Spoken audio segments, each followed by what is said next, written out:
करेंगे NIUS DElEd की latest बड़ी अपडेट को लेकर, क्योंकि एनआईयूएस डीएलएड के छात्र लगातार मैसेज के माध्यम से यह प्रश्न पूछे जा रहे हैं कि सर एनआईयूएस डीएलएड के रिव्यू पिटीशन को लेकर सुप्रीम कोर्ट से क्या अपडेट निकल कर आ रही है, और साथ ही साथ रिव्यू पिटीशन में एनआईयूएस डीएलएड का आज जो सुप्रीम कोर्ट में केस चलना था उसको लेकर क्या बहस हुई।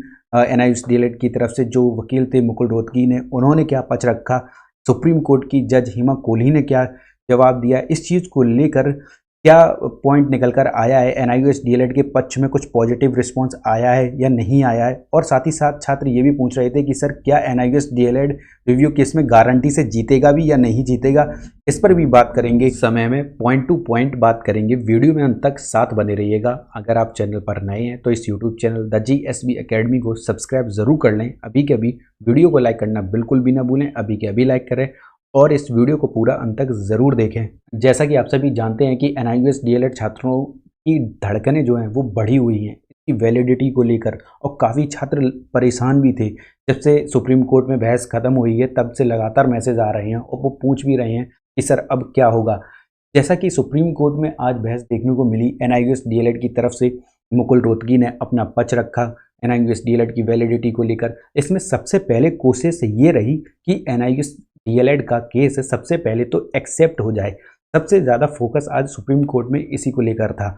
और जब आगे चीज़ें बढ़ी, एनआईयूएस डीएलएड का जो आपको पता ही होगा डायरी नंबर है 6862/2024 का केस जब सुप्रीम कोर्ट की जज हिमा कोहली और जस्टिस अमन उल्लाह के अंडर में इस केस की सुनवाई शुरू हुई, तो एनआईयूएस डीएलएड की तरफ से जो वकील थे मुकुल रोहतगी की, उन्होंने इस बहस को चालू किया।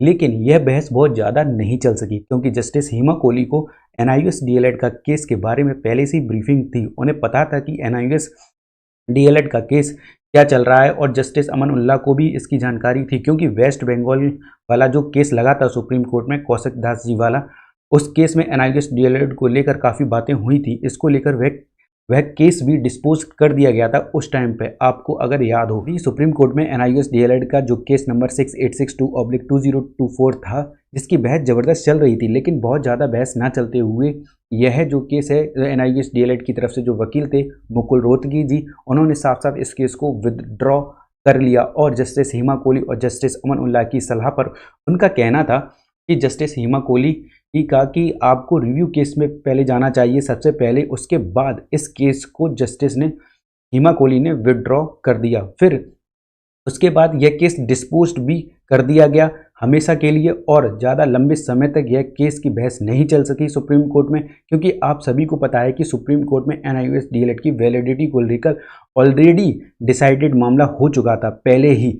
सुप्रीम कोर्ट ने जो उत्तराखंड एनआईयूएस डीएलएड के जो प्रदेश अध्यक्ष थे उनके घमंडी रवैये से और उनकी लापरवाही की वजह से, कमजोर वकील को रखने की वजह से उस टाइम अच्छे से ये पैरवी नहीं हो सकी, अच्छे से पॉइंट नहीं रख सके, इसलिए डिसाइडेड मामला हो चुका था। लगभग उत्तराखंड एनआईयूएस डीएलएड के घमंडी प्रदेश अध्यक्ष ने लगभग 14 लाख बच्चों का नुकसान किया है, उनकी ज़िंदगी बर्बाद उत्तराखंड एनआईयूएस डीएलएड के प्रदेश अध्यक्ष ने ही की है। और ये नुकसान आज 14 लाख एनआईयूएस डीएलएड के छात्र झेल रहे हैं, क्योंकि उन्होंने दिन रात पढ़ पढ़ के सीटेट टेट पे क्वालिफाई किया, अपना समय दिया, अपना पैसा दिया, लेकिन उन एक लापरवाही की वजह से जीता हुआ केस एनआईयूएस डीएलएड आज हारते हुए दिख रहा था।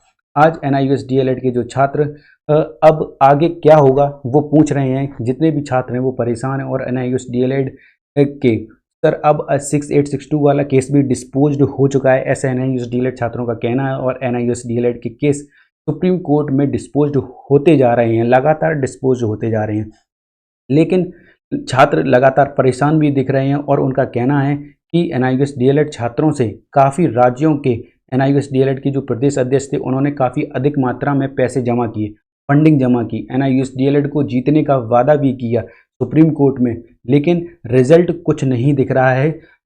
और हकीकत में कोई रिजल्ट दिखने को नहीं मिल रहा है अभी तक, जिस हिसाब से फंडिंग जिस लेवल पे हुई है, इसको लेकर कोई भी पॉजिटिव रिस्पॉन्स देखने को नहीं मिल रहा है सुप्रीम कोर्ट की तरफ से। सारे केस डिस्पोज होते जा रहे हैं एक तरफ से। इसका सिर्फ एक ही रास्ता अब बचा है कि या तो यह केस रिव्यू केस जाकर, जिन सुप्रीम कोर्ट की जजों ने इस फैसले को सुनाया था, सुप्रीम कोर्ट के एनआईयूएस डीएलएड वैलिड नहीं रहेगा, उसमें रिव्यू केस में पहले जाया जाए और उसके बाद जो बेंच मिलेगी 5 जजों की या फिर 4 जजों की या 3 जजों की जो भी बेंच मिलती है सुप्रीम कोर्ट में, उसमें रेफ़र किया जाए। देन उसके बाद एनआईओएस डीएलएड का जो केस है विधिवत रूप से चल सके। उसमें जो बिहार एनआईओएस डीएलएड के प्रदेश अध्यक्ष हैं उसमें कपिल सिब्बल को रखते हुए एक अच्छे से पैरवी कर सकें और पॉइंट टू पॉइंट बातें रख सकें, जो उस टाइम उत्तराखंड एनआईओएस डीएलएड के प्रदेश अध्यक्ष ने नहीं रख। बस एक और मात्र अंतिम रास्ता डीएलएड छात्रों के पास यही बचा है, जो एनआईओएस से डीएलएड किए हुए हैं छात्र, कि रिव्यू केस में जाकर पूरी ताकत झोंक दें,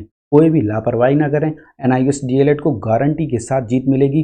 बिहार एनआईओएस डीएलएड के जो प्रदेश अध्यक्ष हैं वे एनआईओएस डीएलएड के प्रमाण पत्र को वैलिड करा सकें और कपिल सिब्बल के नाम पर जो उन्होंने बड़े स्तर पर फंडिंग की है, यह बात कहकर फंडिंग की जा रही थी कि वो एनआईओएस डीएलएड को 200% वैलिड करेंगे, तो कहीं ना कहीं उन्हें इस रिजल्ट को दिखाना पड़ेगा। और दूसरा बिंदु यह है कि एनआईओएस डीएलएड एक और तरीके से वैलिड हो सकता है। गारंटी के साथ एनआईओएस डीएलएड वैलिड होगा जब एनआईओएस डीएलएड के गजट प्रकाशन को लेकर काम किया जा रहा है। पहले आपने देखा होगा कि एनआईओएस डीएलएड के गजट प्रकाशन को लेकर इलाहाबाद हाई कोर्ट में जो एक रिट डाली गई थी, तो वहाँ के जज ने किसी कारण की वजह से, एनसीटी ने रिस्पॉन्स ना करने की वजह से, एमएचआरडी की रिस्पॉन्स ना करने की वजह से इस केस को डिस्पोज भी कर दिया था। उसके बाद फिर दिल्ली हाई कोर्ट में जो उत्तराखंड एनआईओएस डीएलएड के प्रदेश अध्यक्ष हैं, जिनकी वजह से आज 14 लाख बच्चे अधर में लटके हुए हैं, उन्होंने भी एक रिट डाल रखी है गजट प्रकाशन को लेकर। देखते हैं उसमें सफलता मिलेगी या नहीं मिलेगी। इसको लेकर कोई भी अपडेट निकल कर आती है तो आपको इस YouTube channel the GSB academy के माध्यम से सबसे पहले प्रोवाइड कराई जाएगी। इसीलिए आप इस यूट्यूब चैनल को सबसे सब्सक्राइब जरूर कर लें अभी के अभी, और वीडियो को लाइक करना बिल्कुल भी ना भूलें। और इस एनआईओएस डीएलएड के वीडियो को ज़्यादा से ज़्यादा अपने व्हाट्सएप ग्रुप में और टेलीग्राम ग्रुप में शेयर जरूर करें, जिससे कि एक एनआईओएस डीएलएड के छात्र को सही और सटीक जानकारी मिल सके।